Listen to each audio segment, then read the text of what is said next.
Hello and very good morning to all of you. परीक्षा idea के इस मंच पर मैं साडिल निशांत आप लोगों का स्वागत करता हूं। दोस्तों, परीक्षा आइडिया का जो मंच है वो कॉम्पिटिटिव एग्जामिनेशन को ध्यान में रखते हुए वो civil services, state public service commission और कॉम्पिटिटिव एग्जामिनेशन को ध्यान में रखते हुए इस मंच को बनाया गया है। इस मंच पर सिविल सर्विसेज साथ ही और कॉम्पिटिटिव एग्जामिनेशन जैसे कि यूजीसी नेट जेआरएफ और कई ऐसे डिफेंसेस के उन सब के लिए एक अलग प्लेटफॉर्म है। दोस्तों फ्रेंड्स, आज मैं जो चर्चा लेके आ रहा हूँ आज वो यूजीसी नेट जेआरएफ से संबंधित चर्चा होगा। और मेरी आपसे गुजारिश रहेगी, थोड़ा धैर्य बना के रखेंगे। ये पूरा सेशन आप देखेंगे। इस सेशन होने जा रहा है, ये सेशन आपके लिए एक आई ओपनर के रूप में होगा और एक जो जॉब अपॉर्चुनिटीज आप लोग ढूंढते हैं, जो एक स्टेबिलिटी को देखते हैं कि किस सिविल सर्विसेज या स्टेट पब्लिक सर्विस कमीशन उसके समकक्ष का कोई और एग्जामिनेशन है, तो वो असिस्टेंट प्रोफेसर जो यूजीसी नेट कंडक्ट कराती है उस एग्जामिनेशन को अगर क्वालिफाई करते हैं तो उसके समकक्ष आप कैसे पहुंच पाते हैं और यूजीसी नेट करने के जेआरएफ करने से आपके क्या क्या फायदे हैं, ये पूरे सेशन के दौरान आप समझ पाएंगे।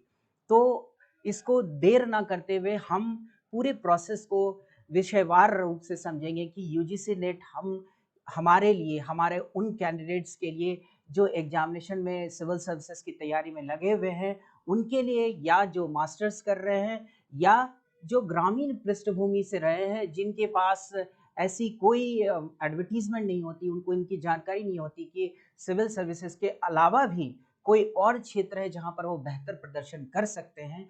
तो इन सब को लेकर मैं आज आपके सामने उपस्थित हुआ हूं।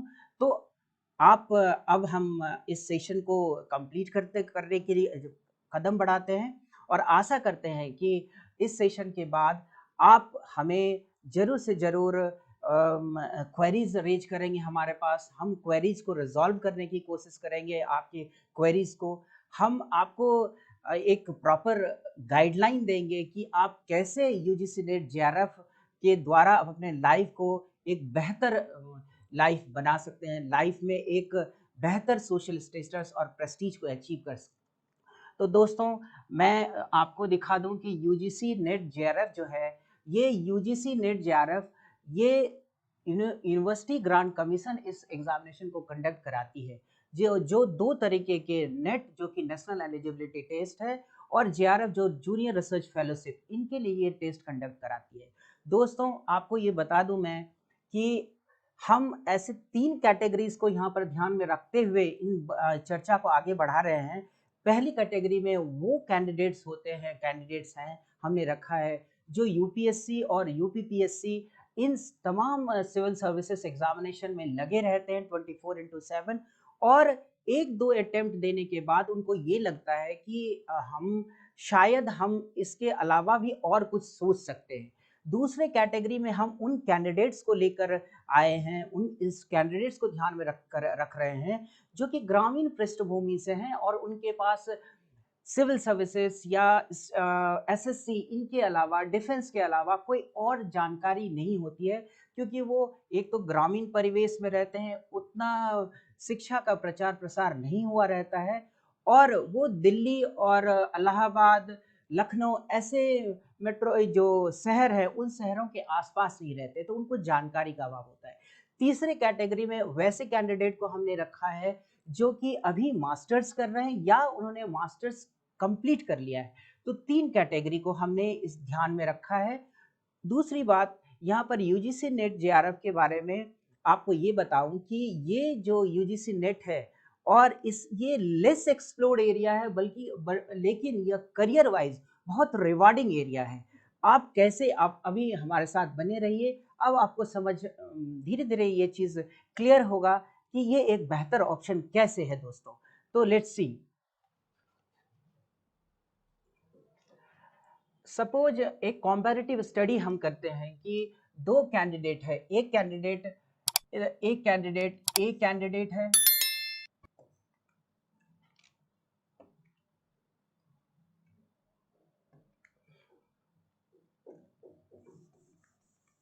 कैंडिडेट ए हो गया, दूसरा कैंडिडेट बी कैंडिडेट है फ्रेंड्स। दोस्तों, एक कैंडिडेट, जैसे मैंने कैटेगरी ली है, उस कैंडिडेट में अगर आप देखेंगे तो मान लेते हैं कि वो कैंडिडेट एज ग्रुप, उसका एज ग्रुप जो दोस्त फ्रेंड्स, उसके एज ग्रुप है 21 से लेकर 23 साल तक। 21, हम मान के चलते हैं आमूमन जो मास्टर्स होता है, जो पोस्ट ग्रेजुएशन करते हैं, वो लोग 22 से 23 साल की उम्र में उन्होंने पोस्ट ग्रेजुएशन वो कर लेते हैं।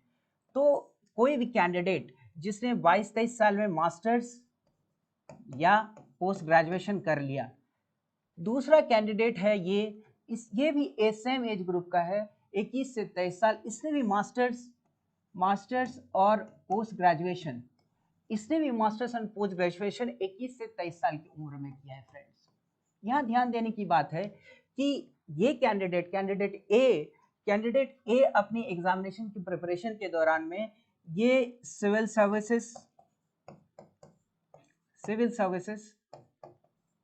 की तैयारी में लगा हुआ है, और ये कैंडिडेट भी सिविल सर्विसेज और साथ में नेट और जीआरएफ में भी लगा हुआ है, जीआरएफ। अब आप देखिए कि एक ये कैंडिडेट 21 से 23 साल में सिविल सर्विसेज, सिर्फ ये सिविल सर्विसेज की तैयारी कर रहा है। दूसरा candidate civil services plus NET JRF के लिए लगा हुआ है। उसको कहीं से जानकारी है कि नेट जीआरएफ भी एक ऐसा पोडियम आपको प्रोवाइड करता है ताकि आप एक सिविल सर्विसेज के समकक्ष पहुंच जाते हैं, सर्विस में, सोशल स्टेटस में, फिनेंशियल स्टेटस में, ये यहाँ पर पहुंच जा रहे हैं। अब ये फर्स्ट अटेम्प्ट, सेकेंड अटेम्प्ट तक ये 2 अटेम्प्ट इन्होंने ट्राई किया, प्री इन्होंने क्वालिफाई कर लिया इस कैंडिडेट ने, और प्री क्वालिफाई करने के बाद मेंस गया और फिर यहाँ रिजेक्शन हो गया, इसका रिजेक्ट हो गया ये कैंडिडेट। फैमिली प्रेशर, क्योंकि हम ये मानकर चल रहे हैं कि जो ग्रामीण पृष्ठभूमि से, अंचल से जो कैंडिडेट्स आते हैं, उनकी फिनेंशियल पोजीशन इस तरह की होती है कि अगर वो फिनेंशियल इस तरह, अगर 5 साल 7 साल ये अपने एग्जामिनेशन के प्रोसेस को कैरी नहीं कर सकते हैं, तो अगर यहाँ रिजेक्शन होता है तो उसके बाद क्या हुआ, सांप सीढ़ी के खेल में सिविल सर्विसेज में क्या होता है, आपने प्री क्वालिफाई नहीं किया तो you are nowhere, pre qualify नहीं किया तो आप अपने एग्जामिनेशन से game over. If you qualify pre, it is just a stage कि आप मेंस दे सकते हैं। रिजेक्शन हो गया, 1-2 बार के बाद रिजेक्ट हो गए। लेकिन यहाँ पर क्या हो रहा है कि ये बंदा कैटेगरी बी का बंदा, उसने मास्टर्स किए, उसने तैयारी सिविल सर्विसेज की, लेकिन वो डिस्क्वालीफाई हो गया फर्स्ट सेकेंड अटेम्प्ट के बाद, तो उसने एक करियर ऑप्शन में नेट जेआरएफ को भी रखा था फ्रेंड्स। अब नेट जेआरएफ रखने के बाद उसको क्या फायदा हुआ और इसको क्या नुकसान हुआ, ये अब देखते हैं।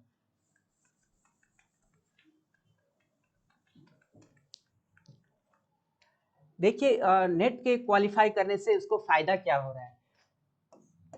उस लड़के ने, कैंडिडेट ने नेट क्वालिफाई किया, नेट क्वालिफाई करने के बाद देयर आर वेरियस यूनिवर्सिटीज और various state public service commission, जैसे कि Uttar Pradesh public service commission हो गया, Himachal Pradesh public service commission है, बिहार पब्लिक सर्विस कमीशन है, हरियाणा है, और कई पब्लिक सर्विस कमीशन हैं जहां पर कि असिस्टेंट प्रोफेसर के नोटिफिकेशन निकलते रहते हैं। दिल्ली यूनिवर्सिटी, सेंट्रल यूनिवर्सिटी है, कॉलेजेस हैं, वो अपने असिस्टेंट प्रोफेसर के लिए वो निकालते हैं नोटिफिकेशन।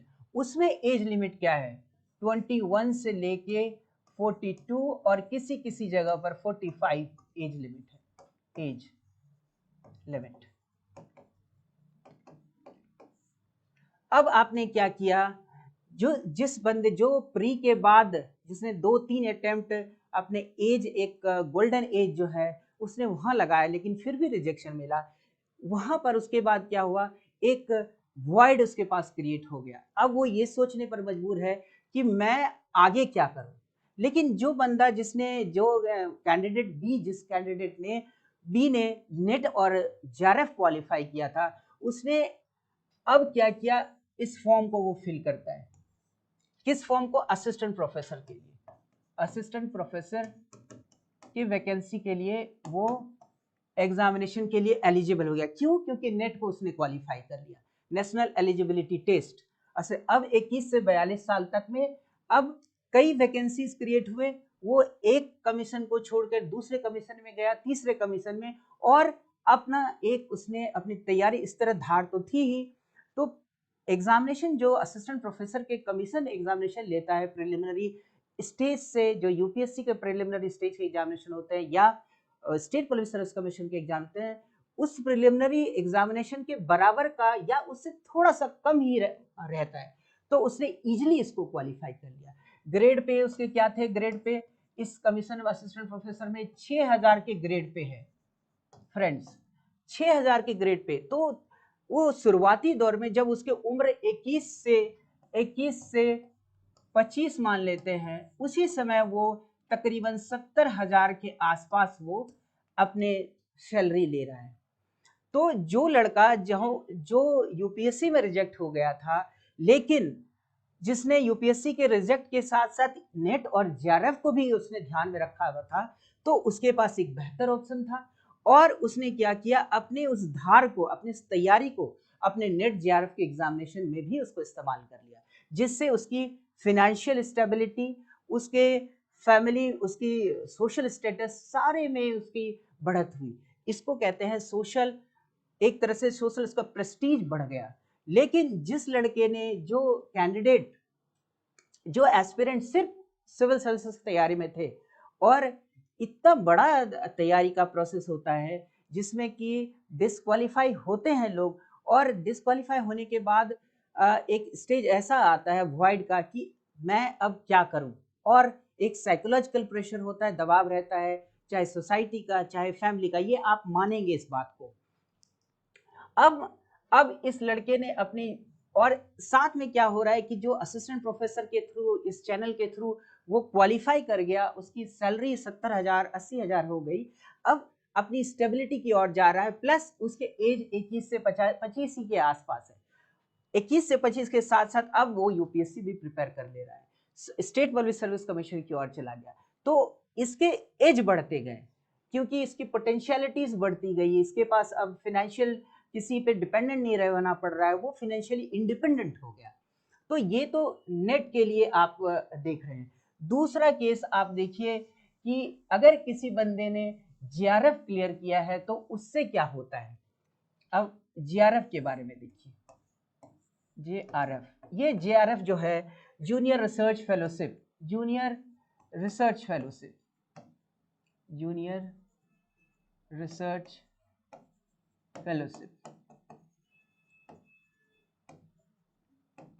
इसके एग्जामिनेशन को, जूनियर रिसर्च फेलोशिप के एग्जामिनेशन को कंडक्ट करती है यूजीसी, जो आजकल एनटीए के द्वारा नेशनल टेस्टिंग एजेंसी कंडक्ट कर रही है जेआरएफ। किसी कैंडिडेट ने, मैं एक मान के चलता हूं, और हमारे इस मंच के माध्यम से मैं आपको बताता हूं कि कई ऐसे अभ्यर्थी मिलते हैं हमें, कई ऐसे लोग मिलते हैं जिनको लगता है कि मैंने बहुत लेट कर दिया इन चीज़ों में, एज हमारा बहुत ज़्यादा हो गया, हम फिनेंशियली अपने को डिपेंडेंट पाते हैं, तो एक साइकोलॉजिकल भी कमज़ोर रहते हैं, सोशल प्रेस्टीज भी उनकी छिन भिन हो जाती है। तो और ये भी मान के चलते हैं कि हम जैसे हम मध्यम वर्गीय फैमिली से आते हैं, मिडिल क्लास फैमिली से आते हैं, तो हमारी फाइनेंशियल कैपेबिलिटी और वायबिलिटी उतनी नहीं होती है।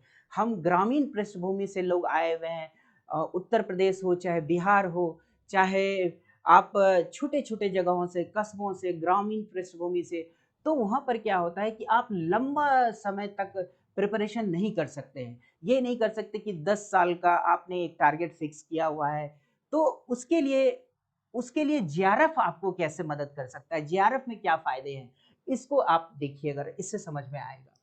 जिस कैंडिडेट ने जेआरएफ क्वालिफाई किया है, फ्रेंड आपको बता दूं कि जेआरएफ के जो मार्क्स होते हैं, इसके मार्क्स नेट से, जेआरएफ के मार्क्स नेट से कंपैरेटिवली ज़्यादा होते हैं, नेट से इसके मार्क्स ज़्यादा होते हैं, इसके थोड़े कम होते हैं। जैसे कि मैं आपको बताऊं, क्योंकि मैं लॉ से जुड़ा हुआ सब्जेक्ट लेके आऊँगा, लॉ जो है उसमें इस बार 2022 में जेआरएफ जो है 226 में मिला है, और नेट जो है 224 में नंबर में मार्क्स में आपको मिल गया। फ्रेंड्स, जेआरएफ के आप फायदे देखें। जब कोई कैंडिडेट मान लेते हैं कोई कैंडिडेट इसने जेआरएफ क्वालिफाई कर लिया। अब जेआरएफ क्वालिफाई करने से तो इतने एडवांटेजेस मिल रहे हैं, फिनेंशियल हो गया, इंटरनेशनल एक्सपोजर हो गया, नेशनल सेमिनार, इंटरनेशनल सेमिनार, इतने ज़्यादा एक्सपोजर मिलेगा। उसके बाद इसकी फिनेंशियल कैपेबिलिटी इतनी ज़्यादा बढ़ जाती है कि ये अपने आप को सस्टेन भी करेगा और फैमिली को भी सस्टेन कर सकता है। साथ में इसके एकेडमिक परफॉर्मेंस इंडिकेटर जो एग्जामिनेशन जो सिलेक्शन कमेटी हो तो उसमें कैसे फर्क होगा वो भी मैं आपको इस सेशन के थ्रू बताऊंगा। अब जिसने जेआरएफ क्वालिफाई कर लिया, जेआरएफ क्वालिफाई करने के बाद आपको बता दूं कि जो जूनियर रिसर्च फेलो होते हैं उनको प्रत्येक माह गवर्नमेंट जो है उनको जूनियर ये रिसर्च करने के लिए प्रत्येक माह 31,000 रुपये 31,000 प्लस एचआरए प्रोवाइड कराती है। एचआरए प्रोवाइड कराती है। एचआरए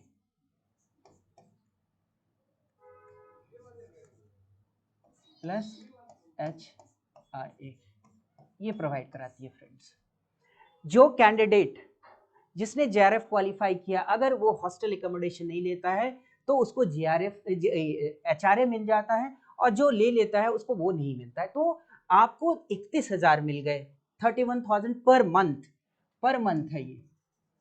उसके बाद जब आप सीनियर रिसर्च फेलो हो जाते हैं, सीनियर रिसर्च फेलो का मतलब 2 साल के बाद तीसरे साल में आप 3 साल और होता है जो कि कंप्लीट ड्यूरेशन ये पीएचडी करने के लिए जेआरएफ के थ्रू वो 5 साल के लिए रहता है, 5 साल सरकार असिस्टेंस देती है। तो यहाँ पर आपको एसआरएफ के बाद 35,000 प्लस एचआरए मिलता है। तो आप कैलकुलेट करेंगे तो टोटल जो है 5 साल के अंदर में 5 ईयर्स में, विद इन 5 ईयर्स आपको सरकार आपके ऊपर तकरीबन 28 लाख रुपए खर्च करती है। 28 लाख। ये जो 28 लाख रुपए खर्च कर रही है, कोई भी कैंडिडेट जो 21 से, और जेआरएफ का एज लिमिट होता है for general category it is 30 years, और जो रिजर्व कैटेगरी है उनके लिए 5 साल और रहता है, तो 35 ईयर्स तक रिजर्व कैटेगरी वालों को जेआरएफ मिल जाता है। तो आप देख रहे हैं कि एक तो उसने अपने उससे फायदा उसको क्या क्या हो रहा है, उसको फायदा, आप उसके फायदे को आप देखेंगे अगर तो उसको एक फिनेंशियल जो वायबिलिटी उसकी बन गई, फिनेंशियली वो अपने किसी और पर डिपेंडेंट नहीं, वो अपनी पूरी रोजमर्रा की जिंदगी जो चीज है वो सारी चीज अपने आप कर पा रहा है। वो अपने बुक को अरेंज कर पाता है, वो अपने कोचिंग को अरेंज कर सकता है। तो उसके पास आप देखिए अपॉर्चुनिटीज, उसकी ब्रॉडर अपॉर्चुनिटीज बन गई उनके पास। तो जो जिसने जेआरएफ क्वालिफाई कर लिया और जो सिर्फ वो इस तैयारी में लगे हुए हैं और किसी स्टेज पर रिजेक्शन हो जाता है, तो वहां पर क्या हो रहा है उनका, अब वो वॉइड एक क्रिएट हो गया। लेकिन यहाँ पर कोई वॉइड नहीं है, यहाँ पर ये है कि अब ये जेआरएफ के थ्रू यूनिवर्सिटीज में आप जब पीएचडी परस्यू कर रहे होते हैं तो इंटरनेशनल सेमिनार, नेशनल सेमिनार और कई पेपर प्रेजेंटेशन, रिसर्च ओरिएंटेशन, तो इन सब में क्या हो रहा है, आपकी एक पर्सनालिटी का ऑरा बढ़ता जाता है। प्लस आप अपने को एक सेफ हैंड में महसूस करते हैं कि मैं तो फाइनेंशियली इस लेवल पे हूं कि मैं अपने को सस्टेन कर पाऊंगा, क्योंकि हमारे इस तरह इकोसिस्टम बन जाता है, बना हुआ है कि हम फैमिली से उतने दिन सपोर्ट नहीं ले पाते हैं। तो बीच में हमें ये पढ़ाई नहीं छोड़नी पड़ेगी, बीच में ये कोचिंग का जो फीस स्ट्रक्चर है, इन रिग्मा रोल में हम कहीं हाशिए पे ना चले जाए। तो जेआरएफ के थ्रू आपको ये एक एडेड एडवांटेज मिल गया। अब आप ये देखिए, मैंने इस वजह से मैंने लिखा है कि ये एक्सट्रीमली रिवार्डिंग करियर वाइज है फ्रेंड्स, लेकिन ये लेट्स एक्सप्लोर वन है। क्यों आपको मैंने अभी नेट जेआरएफ के थ्रू बताया, अपॉर्चुनिटीज आपके लिए नेशनल इंटरनेशनल सेमिनार्स में आप जाते हैं, पर्सनालिटी आपके, और आप लेकिन एक चीज आपको ध्यान देने की बात है कि मैं आपको यहाँ पर इस मंच से आपको बताऊंगा, परीक्षा आइडिया के मंच से, कि बहुत सारे ऐसे कैंडिडेट हमसे रूबरू होते हैं, हम मिलते हैं जो ये एज अ लास्ट रिसॉर्ट लेते हैं। क्यों? क्योंकि उनको इस बारे में जानकारी उतनी होती नहीं है या उनको जानकारी लेट होती है। तो जो लेट जानकारी पाते हैं वो लैगार्ड्स के श्रेणी में आ जाते हैं। दोस्तों आपको रिलेट कर पाएंगे, एक एग्जांपल के थ्रू मैं बताता हूँ कि एक ग्रीन रिवॉल्यूशन आपने सुना होगा। ग्रीन रिवॉल्यूशन का मतलब क्या था? ग्रीन रिवॉल्यूशन का मतलब, और ग्रीन रिवॉल्यूशन में हाइल्डिंग वेराइटी सीड और ड्रिप इरिगेशन, स्प्रिंकलर इरिगेशन, इन सारी चीज़ों का इस्तेमाल करते हुए जो इनिशिएटर थे, इनिशिएटर कौन थे? तो पंजाब के क्षेत्र इनिशिएटर रहे और वेस्टर्न यूपी के क्षेत्र इनिशिएटर रहे, और उन्होंने अपने फार्मलैंड पे इसका इस्तेमाल किया और इनके बहुत ज़्यादा फायदा उन्होंने ही एडवांटेज लिया। लेकिन कॉन्ट्रेरी टू दैट, जो बिहार है, चाहे मध्य प्रदेश है या कोई ऐसे राजस्थान है जो कि बीमारू श्रेणी के क्षेत्र में आ गए, कि उन्होंने इस चीज को पहले नहीं लिया, वो लेगार्ड की श्रेणी में आ गए। तो कहने का मतलब ये है कि अगर हम इन चीजों को, इस अपॉर्चुनिटी को एज रहते हुए अगर जेआरएफ करना है तो 30-35 के पहले सोच लें। अगर नेट क्वालिफाई करना है तो पोस्ट ग्रेजुएशन के समय में, पोस्ट ग्रेजुएशन के समय में हम अगर नेट क्वालिफाई कर लेते तो हम पूरे अपने को फिनेंशियली सिक्योर करके, साइकोलॉजिकली अपने को सिक्योर करके हम असिस्टेंट प्रोफेसर भी बनते हैं। साथ में हम इस एग्जामिनेशन की जो सिविल सर्विसेज में है उनकी तैयारी भी करते हैं। दूसरी बात आपको बता दूं कि असिस्टेंट प्रोफेसर यूपीएससी के समकक्ष का एग्जामिनेशन होता है। असिस्टेंट प्रोफेसर की लाइफ भी उसी की तरह है, ये कम किसी रूप में कम नहीं है। अब आगे चलते हैं फ्रेंड्स। ये benefits of UGC NET JRF है। फाइनेंशियल इंडिपेंडेंस आपका, career wise a great leap है, एक सोशल प्रेस्टीज है, साइकोलॉजिकल एडवांसमेंट आपको मिल गया। अब यूपीएससी वैकेंसीज आपको, ये अपॉर्चुनिटीज वैकेंसीज आपकी असिस्टेंट प्रोफेसर के various state public service commission में, सेंट्रल यूनिवर्सिटीज, डीम यूनिवर्सिटीज में, प्राइवेट कॉलेजेस में, और हर एक जगह ये आपको बेनिफिट्स मिल रहा है।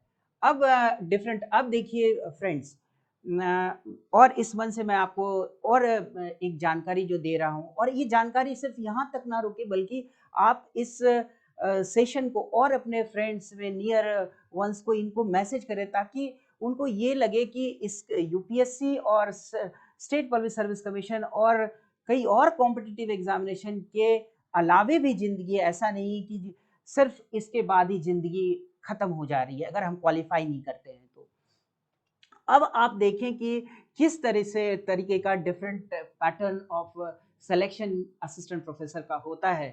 अब इस स्लाइड पे देखें कि मान लेते हैं कि आपने जेआरएफ कर लिया है, जेआरएफ आपने किया है, तो उसका एपीआई स्कोर पे क्या फायदा होता है और इससे आपको क्या बेनिफिट हो रहा है, ये फ्रेंड्स आप देखें। देखिए एपीआई स्कोर से आपको क्या फायदा होता है। देखिए फ्रेंड्स, बहुत सारे यूनिवर्सिटीज, सेंट्रल यूनिवर्सिटीज हो गए, बहुत सारे सेंट्रल यूनिवर्सिटीज, लॉ के संदर्भ में अगर बात करूं तो national college of law, Hidayatullah universities, Orissa की यूनिवर्सिटीज हो गई, सेंट्रल यूनिवर्सिटीज हो गए, सारे यूनिवर्सिटीज जो एपीआई, जो एकेडमिक परफॉर्मेंस इंडिकेटर होता है, उसके बेसिस पे अपनी असिस्टेंट प्रोफेसर की सर्विस के लिए एक सिलेक्शन कमेटी बनाती है, जो कि एक पर्टिकुलर मिनिमम एपीआई स्कोर अगर आप नहीं होल्ड करते हैं, अगर आपके पास नहीं है, तो फिर वो आपको उसी स्टेज पे रिजेक्ट करते हैं। तो जेआरएफ से आपको कितना ज्यादा फायदा हो रहा है ये आप अब देखेंगे। अगर आप जेआरएफ, जो ये एपीआई स्कोर कैसे कैलकुलेट होता है, ये academic performance indicator, academic performance indicator को कैलकुलेट करने के लिए एक तो ग्रेजुएशन का जो आप ग्रेजुएशन स्कोर जो है उसको लिया जाता है, पोस्ट ग्रेजुएशन के स्कोर को लिया जाता है, फिर पीएचडी और नेट जेआरएफ के, अगर आपने कोई रिसर्च पब्लिकेशन किया है या कोई ट्यूटोरियल किया है आपने, या कहीं कॉलेज में आपने पढ़ाया है, तो उस स्कोर को जोड़ा जाता है। अगर आप देखें कि एक नेट और एक जेआरएफ दोनों में फर्क देखें, अगर आप देखेंगे तो ज़्यादातर लोगों को जो अगर साइंस बैकग्राउंड से हैं तो उनके तो एपीआई स्कोर अगर ग्रेजुएशन में अगर 80% अगर एबव है, ज़्यादातर के अगर 80% के आसपास हैं तो 15 नंबर मिलते हैं। पोस्ट ग्रेजुएशन में अगर 80% से एबव है तो उसको 25 नंबर मिलते हैं। अगर आपने पीएचडी किया है तो उसमें सीधा सीधा 30 नंबर आपको मिलते हैं। अगर नेट जेआरएफ किया है तो आपको 7 मार्क्स मिलते हैं फ्रेंड्स। अगर आपने कोई रिसर्च पब्लिकेशन है पीएचडी के दौरान या जेआरएफ जब आप कंटिन्यू करते हैं, परस्यू करते हैं, उसके दौरान आपको 5 जो रिसर्च अगर पब्लिश करते हैं तो पर रिसर्च के लिए 2 मार्क्स मिलते हैं। तो टोटल मार्क्स आपके 10 मार्क्स हो गए। तो अगर आप कैलकुलेट करेंगे किसी भी कैंडिडेट का, हम बेसिकली लेते हैं 60% टू लेस देन 80% को हम ले रहे हैं। 13 नंबर हो गया यहाँ पर, 62 less than 80%, 23 number, 23 plus 13 36 number, 23 plus 13 36 number, और अगर आप नेट सिर्फ ले तो 7 नंबर। तो टोटल मिला के 43 मार्क्स बनते हैं उस एक कैंडिडेट के। लेकिन जिसने जेआरएफ किया है फ्रेंड्स, मान लेते हैं इसने जेआरएफ किया है, अब उसके क्या स्कोर बनते हैं आप देखिए। उसके जेआरएफ स्कोर बने 13 मार्क्स, यहाँ 23 मार्क्स उसके ग्रेजुएशन के, उसके बाद उसके पीएचडी के 30 मार्क्स मिल गए, प्लस अगर रिसर्च पब्लिकेशन किया है उसने 10 मार्क्स और मिल गए उसके पास। अब आप देखिए कितने मिल रहे हैं, 6 मार्क्स यहाँ हो गए, 314 टू 617, 76 मार्क्स उसके हैं। इसके कितने मार्क्स हो रहे हैं, 43 मार्क्स। तो आप एक कंपैरिजन करें, जब शॉर्ट सिलेक्शन जब आप जाते हैं किसी सेंट्रल यूनिवर्सिटीज में, किसी भी यूनिवर्सिटी में जो कि एपीआई के स्कोर पर शॉर्ट ये अपने असिस्टेंट प्रोफेसर को शॉर्ट सिलेक्शन करती है, तो वहां पर क्या होता है कि एक ए कैंडिडेट और एक बी कैंडिडेट, जिसको 76 मार्क्स है और एक को 43 मार्क्स है, तो यहाँ पर ये रह गया और ये अपने उस सिलेक्शन प्रोसेस को इसने पार कर लिया। तो ये इसके चांसेस बन गए, ये असिस्टेंट प्रोफेसर के लिए रिक्रूट हो गया। तो आपने एक चीज देखा होगा, जेआरएफ के फायदे क्या हुए कि एक तो आपके पूरे पढ़ाई के दौरान में जो आपके उम्र जो 21 से लेकर 30 या 35 तक है या 33 तक है, उस समय तक आपको फिनेंशियल इंडिपेंडेंस दे दिया। साथ में जब समय आया तो उस समय आपको असिस्टेंट प्रोफेसर की वैकेंसी में आप अपने को इससे बेहतर वहां साबित कर ले गए और आपका सिलेक्शन वहां पर हो गया। तो आप इन चीजों को कंपैरेटिव स्टडी करेंगे तो आपको पता चलेगा कि यूजीसी नेट और जेआरएफ के कितने ज्यादा फायदा यहाँ पर है। तो दोस्तों यूजीसी नेट जेआरएफ, उसके बाद हम यूजीसी नेट जेआरएफ के साथ साथ 2 तरीके की एपीआई स्कोर कैलकुलेट करते हैं। जो सेंट्रल यूनिवर्सिटीज होती है वो कॉलेजेस के लिए और डिपार्टमेंट के लिए अलग अलग उनका एपीआई होता है। कॉलेजेस के जो एपीआई स्कोर होते हैं वो ये डिपार्टमेंट के एपीआई स्कोर से कंपैरेटिवली कम होते हैं। तो मान लेते हैं कि अगर कॉलेज, जैसे आप कॉलेजेस के देखेंगे उसके सारे ग्रेजुएशन को वो नंबर देते हैं 60% टू लेस 19, पोस्ट ग्रेजुएशन को 23 मार्क्स और पीएचडी को 25 मार्क्स। तो इसको आप जोड़ेंगे और अगर डिपार्टमेंट को जोड़ेंगे तो डिपार्टमेंट में ज्यादा एपीआई स्कोर रखना पड़ता है। तो यहाँ पर हम ये बताने की कंपैरेटिव स्टडी करने की कोशिश कर रहे हैं फ्रेंड्स कि अगर आप जेआरएफ चले जाते हैं या नेट क्वालिफाई करते हैं तो आपकी जो प्रोस्पेक्टिव है, जो आपका जो दायरा है वो बढ़ता जाता है, आपके एवेन्यूज बढ़ते जाते हैं, आप अच्छे पेडेस्टल पे चले जाते हैं, आपको एक साइकोलॉजिकल प्रेशर नहीं झेलना पड़ता है, उस साइकोलॉजिकल प्रेशर से आप बच जाते हैं। अब मैं आपको बता दूं, अगर ये प्रक्रिया किस तरह की प्रक्रिया होती है, ये यूजीसी जो प्रक्रिया है, जो नेट और जेआरएफ से रिलेटेड ये प्रक्रिया, ये यूजीसी यूनिवर्सिटी ग्रांट कमीशन जो है ये कंडक्ट करती है। लेकिन अब 2018 से पैटर्न चेंज हुआ है, नेशनल जो एनटीए होता है, जो नेशनल टेस्टिंग एजेंसी, वो इस एग्जामिनेशन को कंडक्ट कर रही है। और किसी भी सूरत में जो एनटीए जो एग्जामिनेशन कंडक्ट कर रही है यूजीसी नेट और जेआरएफ का, ये अपने आप में बहुत ज्यादा टफ बना लिया है इन्होंने। एक अगर आप थोड़ा भी एरर करते हैं, मार्जिनल एरर, तो वहाँ पर आप मार्जिनल एरर में आप आपके रिजेक्शन के चांस बढ़ जाते हैं, आप रिजेक्ट होने के चांसेस अपने आप बढ़ा लेते हैं। तो अब इस यूजीसी नेट में आप देखिए कि एग्जाम किस तरह से कंडक्ट किया जाता है। एग्जामिनेशन को कंडक्ट करने के लिए कंप्यूटर बेस्ड मोड है। अब ये पेन पेपर एग्जामिनेशन नहीं होता है, सीबीटी मोड पे पेपर होता है। और पेपर यहाँ पर 2 पेपर होते हैं, एक पेपर पेपर 1 और दूसरा paper subject specific. Subject specific का मायने कि आपने जो सब्जेक्ट मास्टर्स में रखा है या पोस्ट ग्रेजुएशन में रखा है उसमें। दूसरी बात यह है कि क्या जो जनरल कैटेगरी को वही इस एग्जामिनेशन में बैठ सकते हैं जिन्होंने पोस्ट ग्रेजुएशन या मास्टर्स में 55% स्कोर किया हुआ है, लेकिन रिजर्व कैटेगरी के लिए 50% का ब्रैकेट रखा गया है। तो जो 50% है वो इस एग्जामिनेशन को दे सकते हैं। फर्स्ट पेपर जो है वो एक कॉमन पेपर होता है, सबके लिए बराबर होता है। इसमें टीचिंग एप्टीट्यूड के पेपर होते हैं, रिसर्च मेथोडोलॉजी होता है, कॉम्प्रिहेंशन होता है, लॉजिकल रीजनिंग होता है, हायर एजुकेशन रिलेटेड क्वेश्चंस पूछे जाते हैं और ये सारे questions multiple choice based question होते हैं, लेकिन इसका टफनेस बहुत ज़्यादा होता है। दूसरा जो आपके अपने कोर एरिया के सब्जेक्ट हैं वो पेपर 2 में आते हैं, उसमें 100 क्वेश्चंस पूछे जाते हैं और वो 2 मार्क्स ईच होते हैं। और इसमें एक बात बता दूं कि नेगेटिव मार्किंग नहीं होता है। तो नेगेटिव मार्किंग नहीं होने की वजह से चैलेंजेस और बढ़ जाते हैं, क्योंकि बहुत सारे कैंडिडेट इसमें अगर तुक्का लगा देते हैं तो जो सीरियस कैंडिडेट होता है उनके लिए ये एक प्रॉब्लम हो जाता है अगर वो मार्जिनल एरर भी करते हैं वहां पर जाकर। तो ये है ऑब्जेक्टिव। ड्यूरेशन जो है इसका 3 घंटे का ड्यूरेशन होता है फ्रेंड्स। अब जो ये आप देख लीजिए, इसमें दिया हुआ है कि सब्जेक्ट स्पेसिफिक क्वेश्चंस होते हैं और 82 सब्जेक्ट्स इसमें होते हैं, इन्वॉल्व होते हैं नेट एग्जामिनेशन के लिए आपके पास। और जो पेपर 2 होता है 100 इंटू 2 200 मार्क्स का होता है, 2 मार्क्स फॉर करेक्ट आंसर होता है। यूजीसी नेट पेपर 1 में 50 क्वेश्चंस और सेकेंड में 100 क्वेश्चंस होते हैं। टोटल 300 मार्क्स के क्वेश्चंस होते हैं आपके। अब इसी को ध्यान में रखते हुए लॉ के संदर्भ में हमने अपने टेस्ट सीरीज को इस परीक्षा आइडिया के मंच पर टेस्ट सीरीज को हमने बनाया है। और टेस्ट सीरीज क्यों आपके लिए फायदेमंद है और टेस्ट सीरीज से आपको क्या फायदा होने जा रहा है, तो मैं आपको बताऊं कि हम ये मानकर चल रहे हैं, हमें परीक्षा आइडिया के जो टीम हमारी ये मानती है कि जो भी कैंडिडेट्स आ रहे हैं जैसे कि एग्जामिनेशन में बैठेंगे, तो वो कई ऐसे कैंडिडेट्स हैं जो एकदम ऐसे शहर से आ रहे हैं जहाँ शिक्षा का जो स्तर है उस लेवल का स्तर नहीं है। वो 5 क्वेश्चन तैयारी करके आते हैं और उन्होंने मास्टर्स कर लिया है।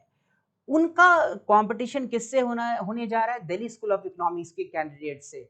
वो जेएनयू के, दिल्ली यूनिवर्सिटी और BHU, Allahabad university, Lucknow university, ऐसे जगहों से जो कि अपने पोस्ट ग्रेजुएशन के दौरान में उन्होंने कई रिसर्च किए हैं, क्योंकि डिसर्टेशन लिखना पड़ता है तो उनके थॉट्स चले हुए हैं, उन्होंने बहुत ही एक कायदे से पढ़ाई करी हुई है, उनका इंटरेक्शन इतना ज़्यादा होता है और उनको देखने का नज़रिया अलग होता है। तो हम इस टेस्ट सीरीज के माध्यम से एक तो जब जब जो हमारे टेस्ट सीरीज को हम जो बनाते हैं, तो हमारे उस टेस्ट सीरीज को बनाने वालों का जो अनुभव रहा है, क्योंकि कई ऐसे आप अध्यापक हैं हमारे इस परीक्षा आइडिया के मंच पर जो ये टेस्ट सीरीज को, इस मॉड्यूल को बनाएंगे, जिनका एक लंबा अपना अनुभव रहा है। वो उन्होंने इन एग्जामिनेशंस को फेस किया है, उन एग्जामिनेशन को फेस करने के बाद एक दो गलतियों करने के बाद उन्होंने अपने को सुधार करके रिजल्ट जो सक्सेसफुल कैंडिडेट के लिस्ट में आए हैं।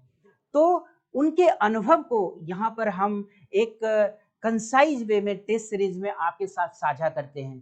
टेस्ट सीरीज में जो आप टाइम मैनेजमेंट की बात है, आप टेस्ट सीरीज को देखेंगे, जो टाइम मैनेजमेंट फ्रेंड्स ऐसा होता है कि जब आप कोई पढ़ाई करते हैं और कोई एम नहीं रहता है, तो आप क्या करते हैं कि वो बहुत ही फिसिपेट, बहुत ही एक डाइल्यूट स्टेज में रहता है और उस समय में आपकी तैयारी में वो धार नहीं हो पाती है। लेकिन जब आप टेस्ट सीरीज ज्वाइन करते हैं, तो टेस्ट सीरीज क्या होता है कि आपके माइंड को उस तरह से एक अलर्ट मोड में रख देता है कि हमें इस एग्जामिनेशन टेस्ट के लिए प्रिपेयर होना है और प्रिपेयर होने के साथ साथ हम कोर एरियाज, जितने भी एरियाज है उन सब एरिया को टच करेंगे और टच करने के बाद हम क्वेश्चंस को जाके बना पाएंगे। नहीं तो क्या होगा, एग्जामिनेशन में, डायरेक्ट एग्जामिनेशन में अगर हम चले जाते हैं तो वहाँ पर जो हम चाह रहे हैं वो वहाँ पर रिजल्ट अचीव नहीं हो पाएगा।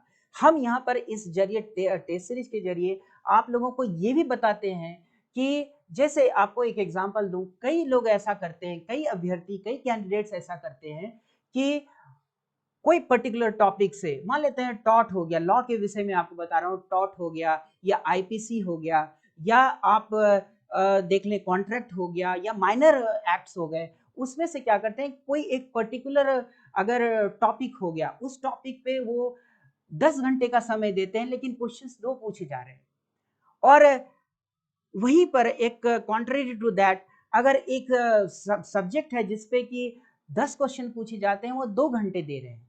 तो आप देख रहे हैं कि एग्जामिनेशन में जब जाएंगे तो उसने हार्ड वर्क तो किया, लेकिन एग्जामिनेशन में जब जाएगा वो कैंडिडेट, तो उसको ब्लैंक फेस देखना पड़ेगा, वो अपने को ब्लैंक महसूस करता है। क्यों?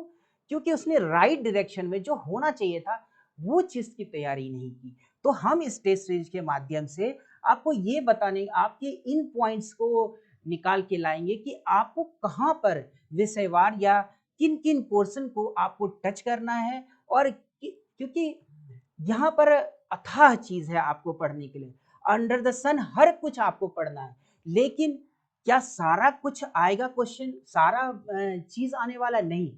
इस एग्जामिनेशन का एक पर्टिकुलर मोडालिटीज होता है, उस एग्जामिनेशन के स्पेसिफिक सिटी को समझकर हम लोग टाइम उस टेस्ट सीरीज को डिवाइस करते हैं, और हमारे टेस्ट सीरीज का अनवरत हम लोग ये एक आपके डॉट क्लियरेंस के द्वारा आपके चीज़ों को क्लियर करते हैं, ऑफलाइन और ऑनलाइन मोड पे 1 to 1 एक डिस्कशन के द्वारा हम सारे डॉट्स को आपको क्लियर करते हैं।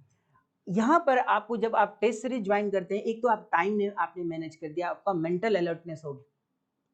तीसरी बात क्या है कि आपने जो पढ़ाई की वो आप टेस्ट सीरीज में आते हैं और आप अपने को रिवाइज करते हैं। उस रिवीजन के जरिए आप क्या कर रहे हैं कि आपके वीकनेस को आप समझ पा रहे हैं, आपकी स्वॉट एनालिसिस आप करते हैं, स्ट्रेंथ, वीकनेस, अपॉर्चुनिटी और थ्रेट। तो स्वॉट एनालिसिस जब आप करते हैं, आपको पता चलता है कि मेरा ये एरिया तो स्ट्रांग है, तो हमें इस एरिया में कम एफर्ट लगाना है। दूसरी ओर हमारा ये एरिया वीक है, तो हम यहाँ पर ज्यादा से ज्यादा एफर्ट लगाएंगे। जब आप ऐसी प्रक्रिया में चले जाएंगे तो आपका रिजल्ट जो है पॉजिटिव की ओर बढ़ जाएगा, पॉजिटिविटी आपके रिजल्ट में आएगी। आपको अपने आप में लगने लगेगा कि मैं जो फर्स्ट टेस्ट में मैंने जब ज्वाइन किया था और जब लास्ट जब वो टेस्ट को देंगे, तब आप इतने मैच्योर होंगे और इतने क्वेश्चंस को देख लिए होंगे कि आप जब रियल टाइम एग्जामिनेशन देने जाएंगे तो वो आपके लिए बहुत इजी के जैसा होगा।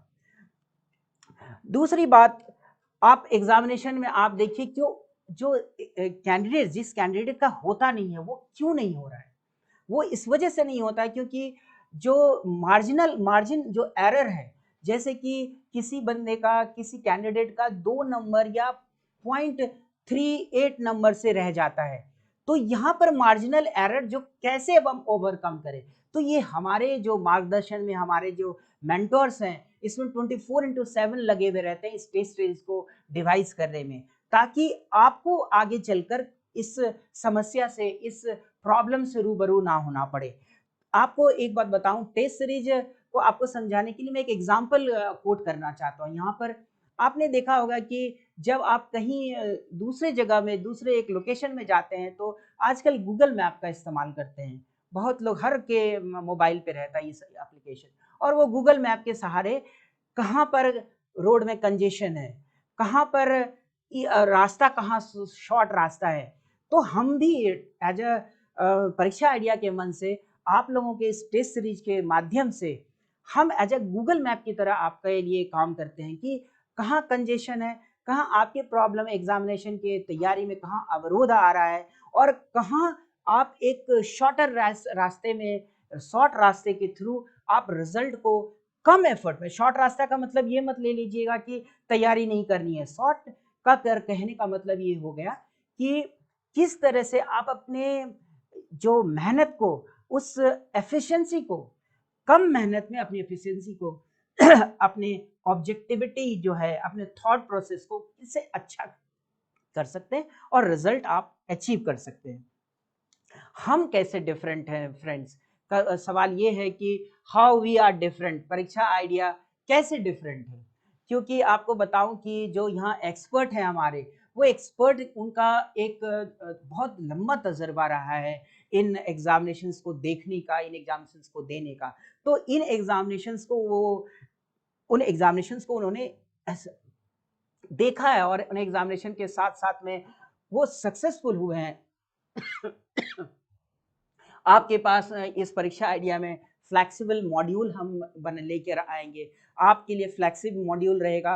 अगर लॉ के ही सब्जेक्ट ले तो अगर आपका 4 पोर्शन वीक है, उस पोर्शन को ही आप करें, उस पोर्शन के टेस्ट सीरीज को ज्वाइन कर सकते हैं आप अपने जो स्किल को होन करने के लिए। आपके अगर कोई इसमें जब आप प्रिपेयर कर रहे हैं, अगर हमसे जुड़ रहे हैं आप, जब आपको कोई टेस्ट सीरीज में कोई प्रॉब्लम आएगा, जब टेस्ट सीरीज में कोई आपको डाउट्स होगा, उसको 1 टू 1 हम हैंडल करेंगे विथ ह्यूमन टच। और आपके साथ वो टीम 24/7 लगी रहेगी। आपको कोई भी चीज़, अगर कोई भी इश्यूज में, कोई भी चैप्टर टॉपिक में प्रॉब्लम होता है, तो हम यहाँ पर इस मंच के द्वारा आपको उस इस तरह की स्टडी मटेरियल प्रोवाइड कराएंगे और इस आपके साथ कदम ताल मिलाएंगे कि आप सक्सेसफुल कैटेगरी के लिस्ट में चले जाएं और आपका जीवन एक अच्छे जीवन की ओर आप बढ़ चलें। ये हम रिजल्ट ओरिएंटेड है, हम कोई एकेडमिक एग्जामिनेशन लेके नहीं चलेंगे, हम एक रिजल्ट ओरिएंटेड, एक फोकस्ड अप्रोच के साथ क्रैश कोर्स जिस तरह के होता है। क्योंकि अब तो एग्जामिनेशन के नोटिफिकेशन भी कई जैसे यूजीसी के अभी जून में एग्जामिनेशन नोटिफाई हो गया, डेट भी आ गया है, तो वो नोटिफिकेशन अप्रैल के आसपास आ जाने वाला है। तो समय भी बहुत ज़्यादा नहीं है, कम समय, उस समय में आप किस तरह से अपने एग्जामिनेशन को, अपने एग्जामिनेशन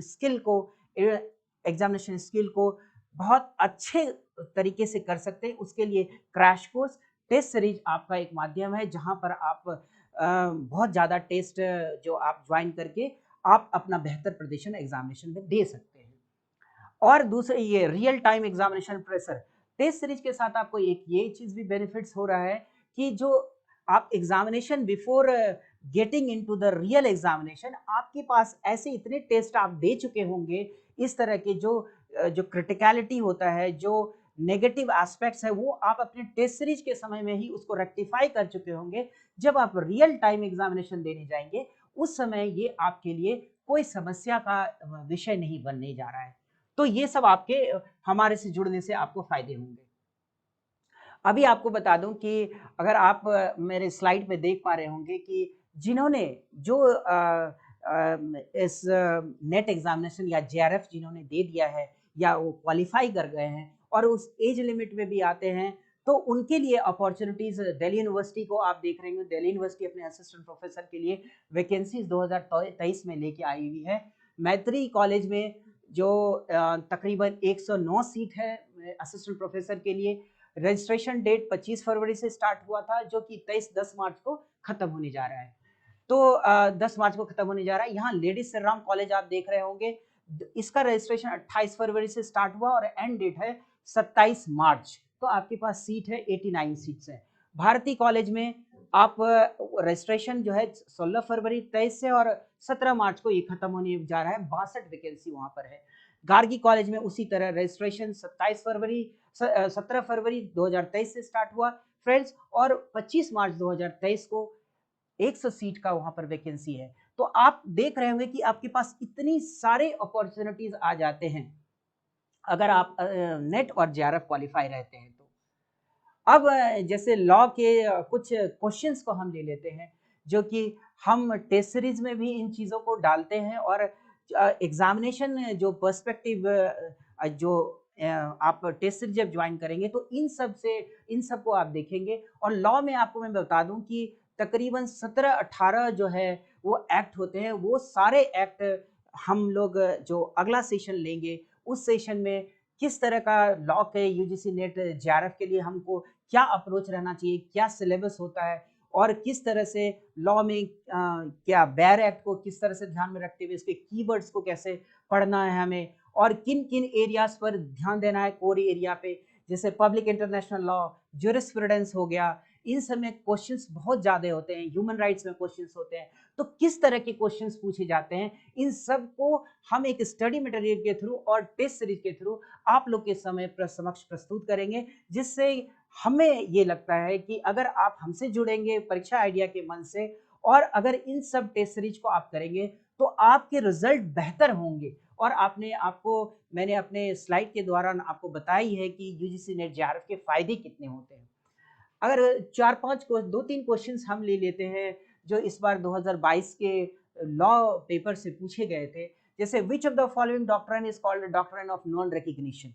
ये एक पब्लिक इंटरनेशनल लॉ के पेपर हैं फ्रेंड्स, और पब्लिक इंटरनेशनल लॉ को जिसने इन डेप्थ में पढ़ा होगा, जिसने ये पढ़ा होगा एस्ट्रेडा डॉक्ट्राइन क्या है, हेलेस्टीन डॉक्ट्राइन क्या है, फ्रैंको और स्टिम्सन डॉक्ट्राइन है, तो वो इस क्वेश्चन को सही कर जाएगा। वो इस क्वेश्चन के पब्लिक इंटरनेशनल लॉ में नॉन रिकग्निशन पे अगर आप जाएंगे तो स्टिम्सन डॉक्ट्राइन जो है इसमें आंसर आएगा, स्टिम्सन डॉक्ट्राइन। तो इस तरह के क्वेश्चंस पूछे जाते हैं। अगर आप प्रिपेयर उस तरह से नहीं है, उस स्तर पर नहीं है, तो वहां जाकर आप रिजेक्शन वहां आपको मिल सकता है। दूसरा क्वेश्चन लेते हैं कि ये हिकलिन टेस्ट क्या होता है। हिकलिन टेस्ट के बारे में अगर आप जानेंगे, जब आप आईपीसी पढ़ते हैं या कॉन्स्टिट्यूशन पढ़ते हैं, आर्टिकल 19(2) के अंदर में जो आप जैसे right to freedom of press और प्रेस मिलता है, तो उसमें दिया हुआ है कि हिकलिन टेस्ट 19(2) किसके लिए है, डिसेंसी एंड मोरालिटी के लिए है, कि आप ऑब्सनिटी अपने पब्लिकेशन में नहीं ला सकते हैं, आपको ये जो पब्लिक ऑर्डर मोरालिटी को ध्यान में रखते हुए चीजों को करना पड़ेगा। तो आप देख रहे हैं, जो अगर आप इन डेप्थ स्टडी नहीं करते हैं, उसके रूट में जाके नहीं कर रहे हैं, तो इन क्वेश्चंस को सॉल्व करना मुश्किल हो जाता है। अगर इन क्वेश्चंस को वहां सॉल्व नहीं कर पाएंगे तो रिजल्ट फिर, क्योंकि कंपटीशन बहुत हाई कंपटीशन है। आपको मैं बता दूं, यूजीसी नेट और जेआरएफ में तकरीबन 12 लाख लड़के लोग अपीयर होते हैं, जिसमें कि 6% जो है कैंडिडेट वो असिस्टेंट प्रोफेसर के लिए क्वालिफाई करते हैं और 1% सिर्फ जो है जेआरएफ के लिए क्वालिफाई करते हैं।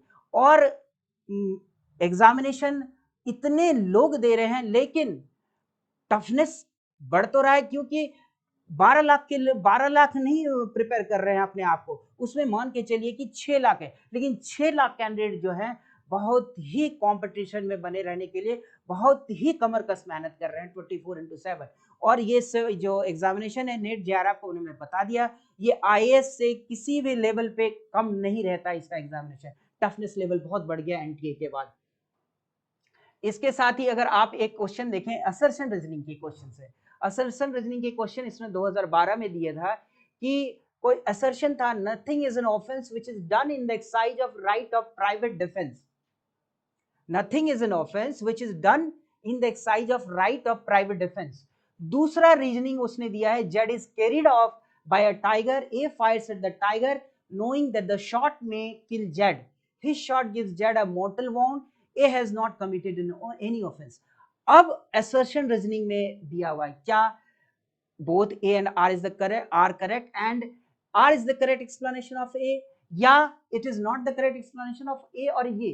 तो दोस्तों, जब आप बेयर एक्ट को आप पढ़ेंगे, एक बेयर एक्ट को सिर्फ हल्के में ना ले, बेयर एक्ट को थ्रेड बेयर जब आप पढ़ते हैं, तब आप इसको इन डेप्थ स्टडी में पता चलता है कि इसमें एक्सप्लेनेशन, इलस्ट्रेशंस जो दिए हुए हैं, उनसे ये सवाल पूछे जा रहे हैं। तो ये जो आपके कीन ऑब्जर्वेशंस किस तरह से करते हैं, तभी आप ये क्वेश्चन सॉल्व कर पाएंगे। अगर किसी ने पढ़ा होगा, बहुत सारे मैंने कोचिंग इंस्टीट्यूट को देखा, उसने आंसर ये किया कि is the correct explanation of A बता दिया।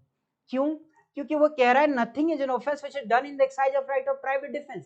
वो प्राइवेट डिफेंस, लेकिन क्वेश्चन क्या कह रहा है, वो प्राइवेट डिफेंस की बात थी।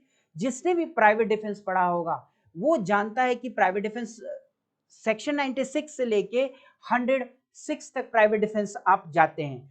और जिसने सेकेंड भी पढ़ा है, जिसने इलस्ट्रेशंस के साथ पढ़ा है, कीन ऑब्जर्वेशन जिसका है, उसको पता होगा कि ये जो है, जो Z is carried off by a tiger, A fires at the tiger knowing that shot may kill Z, ये प्राइवेट डिफेंस का ना होके जनरल डिफेंस का है। और जनरल डिफेंस में भी आप अगर बेयर एक्ट को पढ़े होंगे तो सेक्शन 92 के इलस्ट्रेशन बी में इस चीज को बताता है, पूरा उठा के ही इस फैक्ट को लिया गया है। तो आप अगर अब देख रहे होंगे कि किस तरह की क्वेश्चंस को दिया जाता है, ताकि आप ऐसे क्वेश्चन में अगर आप अपने को प्रिपेयर ना कर पाएंगे, प्रिपेयर नहीं करेंगे, उस लेवल पे कंपटीशन इतना हाई हो गया, उस कॉम्पिटिटिव लेवल पे नहीं करेंगे तो ये क्वालिफाई करना इतना आसान नहीं है फ्रेंड्स। तो इन क्वेश्चंस को मैंने इसलिए लिया ताकि आपको ये पता चले कि हम किस तरह से टेस्ट सीरीज को डिवाइड करेंगे वहां पर। अब आपको बता दें कि अभी जो अपकमिंग यूजीसी नेट एग्जामिनेशन है फ्रेंड, वो जून 2023 साइकिल, जिसका कि डेट ऑलरेडी अनाउंस हो चुका है, अभी फॉर्म आना बाकी है। फिर दिसंबर 2023 साइकिल यूजीसी नेट और जो जेआरएफ की एग्जाम साल में 2 साइकिल के साथ होते हैं, ईयर में, एक ईयर में, 1 ईयर में, एक ईयर में इसके 2 साइकिल होते हैं, जून साइकिल और दिसंबर साइकिल। दिसंबर साइकिल इन दोनों में एग्जामिनेशन होते हैं और दोनों में कंपटीशन बहुत ज्यादा टाइट है, बहुत ज्यादा टफ है। तो अगर आप अभी तैयारी में लग गए हैं तो हमसे जुड़िए, टेस्ट सीरीज के थ्रू, हम स्टडी मटेरियल के थ्रू आप जुड़िए। हमारा क्लास ऑफलाइन ऑनलाइन दोनों मोड से है। हम लगातार कोशिश कर रहे हैं कि हम बेहतर एक दिशा दे सके ताकि हमारे कैंडिडेट जो हमसे जुड़ रहे हैं उनका भविष्य बेहतर भविष्य बन पाए। आप देख रहे होंगे कि परीक्षा आइडिया ये सतत और सिविल सर्विसेज के साथ साथ में यूजीसी नेट और कई ऐसे एग्जामिनेशन के लिए लगे हुए हैं। आपको ये बता दूं कि परीक्षा आइडिया का मंच यूपीएससी वालों के लिए भी और यूपी पीसीएस वाले जो स्टेट पीसीएस तैयारी कर रहे हैं उनके लिए भी हमारा एक अलग से डेडिकेटेड प्लेटफॉर्म है, जहां पर कि ये हमारे फैकल्टी मेंबर्स हैं, जैसे रविकांत सर हो गए, ये हिस्ट्री ले रहे हैं, मोनिका मैम है, प्रशांत सर हैं, कई ऐसे सारे लोग इंटेलेक्ट हैं, सारे लोग इस तरह से एग्जाम, इनका अनुभव गहरा अनुभव रहा है, बहुत लंबा अनुभव रहा है और आप इनसे जब जुड़ेंगे आप अपने बेहतर भविष्य को कर पाएंगे इससे, टेस्ट सीरीज के द्वारा, स्टडी मटेरियल के द्वारा और ऑफलाइन और ऑनलाइन जो क्लासेस होते हैं उनको आप अटेंड करिए। और इसके द्वारा आप क्या करेंगे कि आप अपने अपने आप को पॉजिटिव पाएंगे। जब एग्जामिनेशन के दौरान ये सारा चीज आप कर लेंगे तो आप अपने को पॉजिटिव पाएंगे और बहुत ही एनर्जेटिक होगा। लगातार हम लोग इस चीज से जुड़े हुए हैं, इस तैयारी से जुड़े हुए हैं, तो हम एक बेहतर आपको एक मार्गदर्शन दे सकते हैं। अभी एक लक्ष्य बैच चल रहा है जिसकी आंसर राइटिंग प्रैक्टिसेस चल रही है फ्रेंड्स। अगर आप ज्वाइन करेंगे तो ज्वाइन करने का एड्रेस मैं आपको दे दूं और ये बता दूं कि लक्ष्य बैच में जो आंसर राइटिंग प्रैक्टिस चल रही है, लाइव डॉट क्लियरिंग सेशन चल रहा है और ये सारे चीज हम चल रहे हैं। अगर आप देखेंगे तो हमारा जो एड्रेस है, first floor Mukherjee Nagar, first floor, Delhi, near Chawla restaurant के पास है। और ये आप जरूर से जरूर नोट कर लें, जो ये first floor M2A89 near Chawla restaurant है। उसके बाद आप ये देखें कि परीक्षा आइडिया ये टेस्ट सीरीज लेके आई है। परीक्षा आइडिया टेस्ट सीरीज में जुड़ने के लिए ऑफलाइन और ऑनलाइन दोनों टेस्ट की सुविधा है। जुड़ने के लिए आप अपने हमारे प्रोवाइडेड नंबर पर आप बात कर सकते हैं और ये बोथ डुअल मोड में, जो कि बाइलिंगुअल मोड में है फ्रेंड्स, हिंदी और इंग्लिश दोनों को ध्यान में रखते हुए किया गया है। आप परीक्षा आइडिया के आप फोन नंबर आप हमसे जुड़िए और आप कोई भी क्वेरीज हो फ्रेंड्स, आप इस क्वेरीज को हमसे शेयर कर सकते हैं। हमारा एक रिक्वेस्ट है आपसे कि इस सेशन को ज़्यादा से ज़्यादा लोगों तक आप पहुंचाएं और अगर कोई आपको डाउट हो आपके मन में तो आप हमें क्वेरी के थ्रू हमें पूछ सकते हैं, हम इसको रिजॉल्व करने की कोशिश करेंगे और आपके आगामी भविष्य के लिए आपकी शुभकामनाओं के साथ धन्यवाद। Thank you.